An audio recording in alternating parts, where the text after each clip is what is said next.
Assalamualaikum warahmatullahi wabarakatuh. Apa kabar anak-anakku semuanya? Ketemu lagi dengan Bu Sari dalam pembelajaran tematik. Nah, sebelum kita belajar, kita berdoa dulu ya anak-anak ya.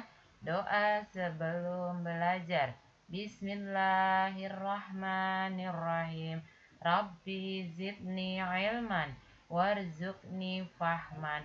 Ya Allah, tambahkanlah ilmuku dan pertinggikanlah kecerdasanku. Amin.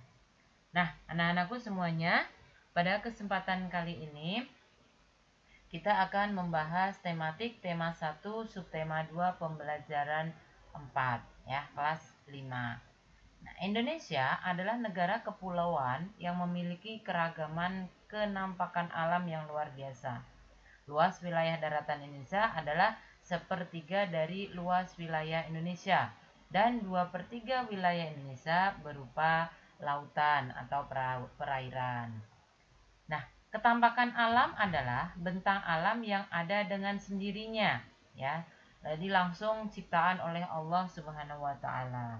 Seperti ketampakan alam itu pegunungan, dataran tinggi, dataran rendah, laut, pantai, teluk, sungai, dan danau. Sedangkan ketampakan buatan itu sengaja dibuat oleh manusia untuk kepentingan tertentu, seperti jalan raya, waduk, sawah, jembatan, rumah, dan lain sebagainya. Nah, ketampakan alam itu dibagi menjadi dua, yaitu ketampakan alam wilayah daratan dan ketampakan alam wilayah perairan. Yang termasuk ketampakan alam wilayah daratan itu seperti pegunungan, gunung, dataran tinggi, dataran rendah, dan pantai. Sedangkan ketampakan alam wilayah perairan itu seperti danau, rawa, sungai, dan laut. Berikut penjelasan ketampakan alam. Apa yang dimaksud dengan pegunungan? Rangkaian gunung yang sambung menyambung satu sama lain serta mempunyai ketinggian lebih dari 500 meter di atas permukaan laut, seperti Bukit Barisan di Pulau Sumatera, Pegunungan Dieng di Pulau Jawa, dan Pegunungan Kapuas di Pulau Kalimantan.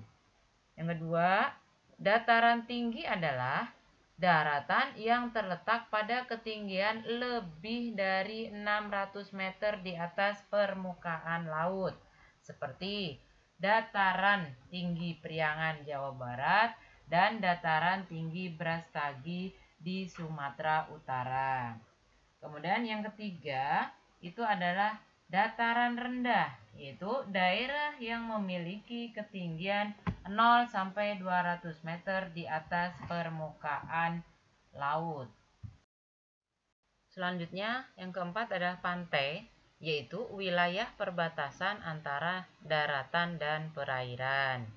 Kemudian yang kelima, itu ada laut, yaitu kumpulan air asin yang menggenangi sebagian besar permukaan bumi dan memisahkan daratan menjadi beberapa pulau dan benua. Yang keenam, teluk, yaitu bagian laut yang menjorok ke daratan, seperti Teluk Bone di Sulawesi, Teluk Cendrawasih di Papua, dan Teluk Tomini di Kalimantan. 7. Sungai, yaitu aliran air yang besar yang berada di wilayah daratan. 8. Danau, yaitu genangan air yang sangat luas yang dikelilingi oleh daratan. Ya, masih tentang keragaman. Sekarang kita akan bahas ragam flora dan fauna di Indonesia. Nah, apa itu flora, apa itu fauna? Akan kita bahas ya. Flora adalah beragam jenis tumbuh-tumbuhan, sedangkan fauna adalah beragam jenis hewan.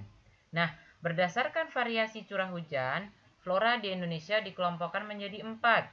Yang pertama, hutan hujan tropis, yaitu hutan dengan pepohonan yang tinggi, iklim yang hangat, dan curah hujan yang tinggi, terletak di Pulau Sumatera, Kalimantan, Sulawesi, dan Papua. Yang kedua, itu adalah sabana, padang rumput luas yang diselingi pepohonan, terletak di daerah Nusa Tenggara Barat. Kemudian yang ketiga, itu stepa, yaitu padang rumput yang amat luas yang biasanya digunakan sebagai tempat peternakan, terletak di daerah Nusa Tenggara Timur. Yang keempat, hutan bakau, yaitu tumbuh di daerah pantai, di daerah Jawa, Papua, dan Sumatera bagian timur.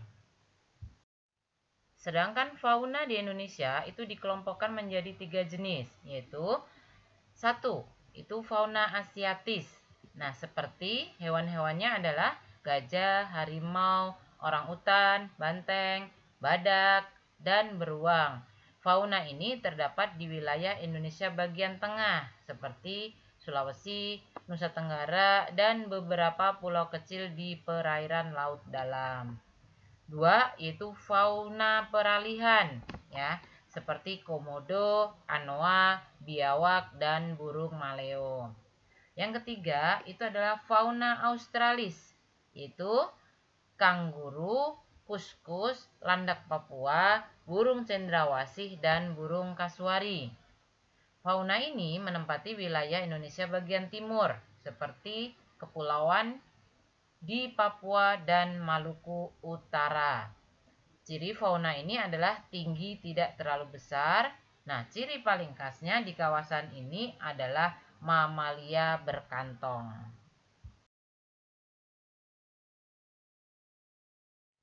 Anak-anak, wilayah Indonesia yang terbentang dari Sabang sampai Merauke itu memiliki berbagai macam keragaman, berbagai macam kebudayaan, berbagai macam suku bangsa, dan sebagainya. Nah, keberagaman tersebut itu kita satukan dalam dasar negara kita, yaitu Pancasila. Nah, di sini kita akan membahas arti lambang-lambang Pancasila. Yang pertama itu makna bintang, artinya adalah sebuah cahaya yang dipancarkan oleh Allah kepada umatnya. Warna belakang hitam itu menggambarkan warna alam, berkah dari Allah yang menjadi sumber segalanya di muka bumi ini. Yang kedua, sila kedua yaitu berupa rantai. Makna rantai emas itu melambangkan hubungan timbal balik antar umat manusia, baik laki-laki maupun perempuan.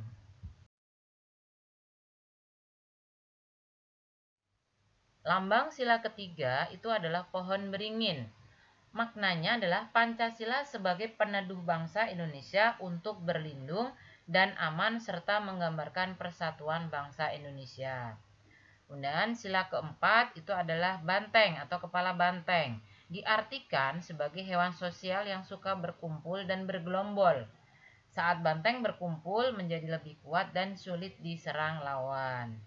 Kemudian sila kelima, lambangnya adalah padi dan kapas. Padi melambangkan ketersediaan makanan, sedangkan kapas melambangkan ketersediaan pakaian. Demikianlah yang bisa Ibu sampaikan dalam tematik tema 1, subtema 2, pembelajaran 4. Jika ada pertanyaan bisa komen atau bisa tanya langsung ya. Tetap semangat walaupun kalian belajar masih di rumah. Kita doakan semoga pandemi ini cepat berlalu ya. Wabillahi taufik wal hidayah. Assalamualaikum warahmatullahi wabarakatuh. Ya, tugas anak-anak untuk kali ini kerjakan tematik halaman 60 dan 61 yang arti lambang Pancasila saja ya. Yang contoh pengamalan Pancasila dalam kehidupan sehari-hari tidak usah. Kemudian yang kedua, kerjakan tematik halaman 63 yang ayo berarti nomor 1 sampai nomor 4 ya. Tetap semangat ya, selamat mengerjakan.